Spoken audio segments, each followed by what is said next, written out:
Narito na po yung ating 5 AM update sa binabantayan nating bagyo. Nabuo po ito kagabi bandang alas 8 at ito po alas 8 ng gabi na may local name na Maymay at lumakas po kasi ito at ngayon ay isa ng tropical storm. May international name po ito na Kujira. Ang Kujira po ay mula sa bansang Japan na ang ibig sabihin ay whale. At sa ating latest satellite images, makikita po natin na dalawang bagyo pa rin yung minomonitor po natin sa ngayon. Yung isa po ay nasa labas pa ng Philippine Area of Responsibility. Ito yung bagyong Dolphin. Yung international name niya po ay Dolphin.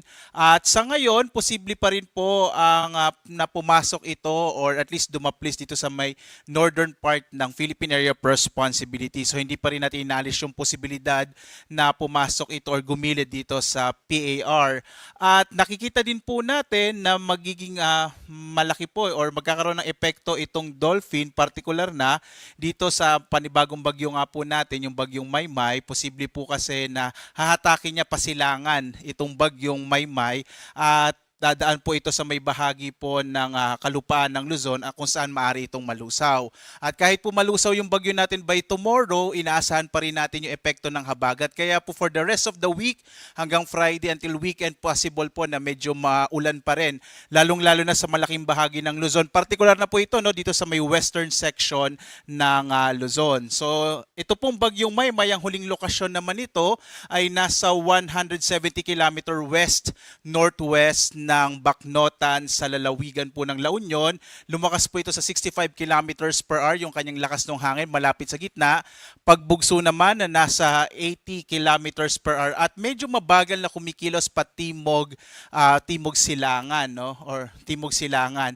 Sa nakikita po natin ngayon, marami pa rin pong mga kaulapan. Ito naman po yung hanging habagat or southwest monsoon na pinalalakas po nitong bagyong, itong dalawang bagyo po natin, yung Dolphin, gayon din itong bagyong Maymay. Kaya po ngayong araw, asahan niyo po mga kababayan na magiging maulan pa rin sa malaking bahagi ng Luzon, lalong-lalo na sa may western section po ng northern and central, maging dito sa may southern Luzon, at maging dito sa may kanlurang bahagi po ng Kabisayaan. Samantala, sa iba pang bahagi nating bansa, dito po sa may eastern section po ng Southern Luzon, yung Bicol region, malalabing bahagi ng Kabisayan at malaking bahagi ng Mindanao, localized thunderstorms naman ang mararanasan sa araw na ito.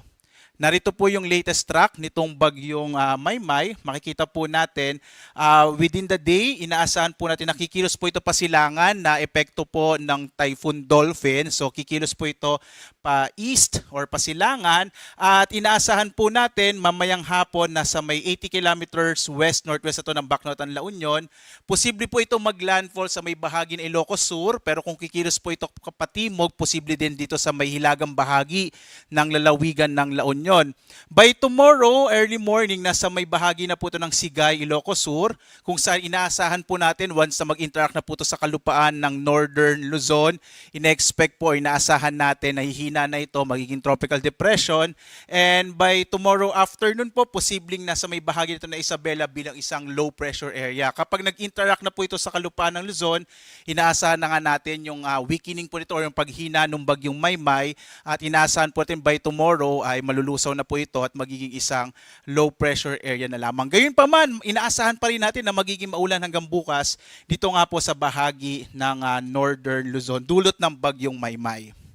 Samantala, as of 5 AM po, nakataas po ngayon ang Tropical Cyclone Wind Signal number 2 dito sa may bahagi ng central and southern portion sa Ilocos Sur, gayon din sa northern and central portion ng La Union, northwestern portion itong Pangasinan, southwestern portion ng Abra, gayon din po sa western portion ng Mountain Province at northwestern portion ng Benguet. So pinag-iingat po ng Pag-asa yung mga kababayan natin kung saan nakataas itong Tropical Cyclone Wind Signal number 2, lalo na po sa malalakas na hangin na dulot ng bagyo.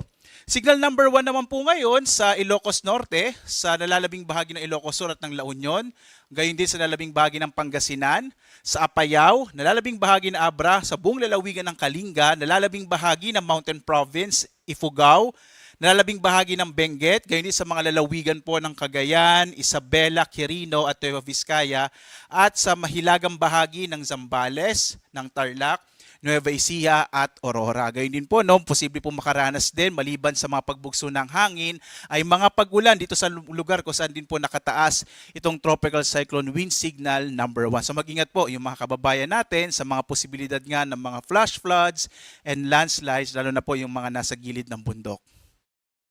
Samantala naman, bagamat may mga lugar po kung saan wala po tayong nakataas sa Tropical Cyclone Wind Signal, posible pa rin pakaranas ng mga pagbugso ng hangin ngayong araw hanggang ngayong araw. Ang malaking bahagi ng Luzon at Visayas, kabilang ilang bahagi ng Mindanao, na dulot po ng pinagsamang epekto ng bagyong Maymay at gayon din itong hanging habagat or southwest monsoon. Pagdating po ng araw ng Biyernes, makararanas din ang malaking bahagi ng bansa ng mga pagbugso ng hangin na dulot ng epekto ng southwest monsoon o habagat. Dumako tayo sa inaasahan nating mga pag-ulan sa araw na ito. So ngayong araw po, inaasahan pa rin natin na posible po magkaroon ng mga malalakas na mga pag-ulan na maaaring magdulot ng mga flash floods and landslides, partikular na kung saan dadaan yung bagyo dito po sa may area ng La Union, Ilocos Sur, maging sa Bay Benguet, Pangasinan, Zambales. Etong sa may Zambales po, dulot naman din yan ng southwest monsoon or habagat at kasama din po yung epekto ng bagyo. At magpapatuloy din po ngayong araw yung malalakas na mga pag-ulan sa yung pambahagi ng Central Luzon, ng Cordillera, maging dito sa may bahagi po ng Calabarzon, including Metro Manila at sa may Occidental Mindoro. Bukas, inaasahan natin magpapatuloy pa rin yung malalakas na mga pag-ulan dito sa malaking bahagi ng Central Luzon, Cordillera at Ilocos Region, maging sa may bahagi ng Cavite, Batangas, Occidental Mindoro at Antique na dulot po ng hanging habagat. At pagdating po na araw ng Biyernes, inaasahan natin by this time po nalusaw na yung bagyong Maymay at mababawasan na po yung malalakas na mga pag-ulan. Pero magpapatuloy pa rin yung mga pag-ulang dulot ng habagat, partikular na po dito sa may bahagi ng Ilocos Sur, La Union, Benguet, Pangasinan, Zambales, Bataan, Occidental Mindoro at maging sa lalawigan po ng Antique. So asahan pa rin ng mga kababayan natin, lalong-lalo na sa mga nananahan po dito sa may kanlurang bahagi ng Luzon at Visayas na magpapatuloy po at least yung maulap na kalangitan na may kalat-kalat na mga pag-ulan na dulot po ng hanging habagat. Kaya po mag-ingat pa rin po tayo sa mga posibilidad ng mga flash floods and landslides na dulot ng malalakas na mga pag-ulan. Sa lagay naman po ng ating karagatan, may naka-issue pa rin po tayong gale warning, particular na sa mga lalawigan ng Ilocos Sur, La Union, Pangasinan. So yung mga baybayin po ng mga nabanggit na lalawigan, inaasahan natin na magiging maalon hanggang posible pong umabot hanggang 4.5 meters yung taas ng alon ng karagatan sa bahaging ito ng ating bansa na ito po ay dulot ng bagyong Maymay. Kaya pinag-iingat po, lalong-lalo na yung mga maliliit na sasakyang pandagat, maliliit na mga bangka, huwag muna ho kayong pumalaot para makaiwas sa panganib na dulot ng malalakas na alon. At patuloy pa rin po ang ating pagbibigay ng update ito sa bagyong Maymay na may international name na Kojira. Ang next update po natin mamayang alas 8 ng umaga. Patuloy po kayong mag-update. Gayon din sa iba pang mga platforms ng Pag-asa gaya ng X, Facebook, YouTube at sa websites po. Nagbibigay tayo ng update din po tungkol sa mga heavy rainfall warning, thunderstorm advisories, rainfall information at gayon din sa flood advisories sa buong bansa. Real time nakamapa po yan. So sundan nyo lang po itong iba't ibang mga social media platforms at websites ng Pag-asa.